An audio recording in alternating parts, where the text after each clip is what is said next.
How to change your Xbox email address. Hi everyone, welcome back to our channel. In this video I'll guide you on how you can change your Xbox email address, so make sure to watch the video till the very end.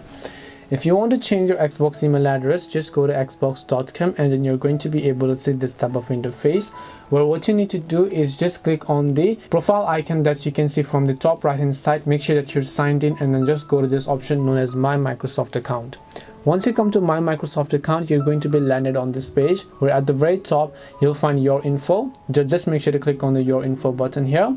Once you click on Your Info button, just scroll down. Under Account Info you'll find email address, and this is my current email address. To change it, I need to click on Edit Account Info button.